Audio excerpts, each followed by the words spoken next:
guys, it's Jasmine with Metro Plus Health, and I'm here with Lilah Mejia. She's flipping the script on cultural celebrations and how they preserve the people and communities that they originate in.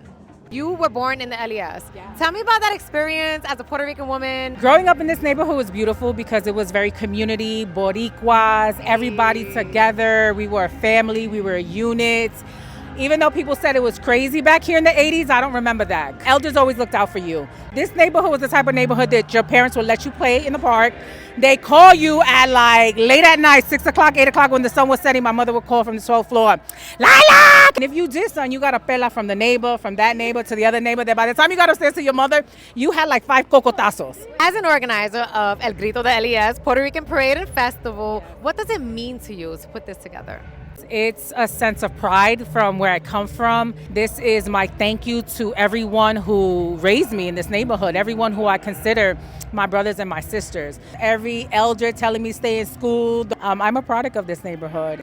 I love that because oftentimes when people say you don't want to be a product of your environment, they're always focused on the negative aspects of the environment, but there are so many positive aspects. I think that we have this stigma where to be successful, you need to leave your communities.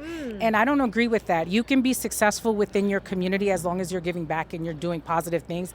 I'm not saying that for people who leave, that's a bad thing, but we have to stop saying to be successful, you have to leave, because I feel like I'm very successful and I still live in this neighborhood and I plan to live here for a very long time. Success is so much more than I made it out. Exactly. Well, what if you stayed and made it better? One thing about us is that it's in our bloods, right? In our DNA, we organize. I am just tapping into my DNA structure and just doing it, but in this Lower East Side hood. And I love that people who are older, our elders in the community, are able to see this because a lot of people can't make it to Fifth Avenue. Lower East Side has a huge vulnerable population, and I want to make sure that my doñas are out there in the front, and that's who I do it for. I do it for our mothers who can't necessarily go down to Fifth Avenue. This is me bringing the parade to them. You would have been the mom downtown like, Miguelito! Joselito!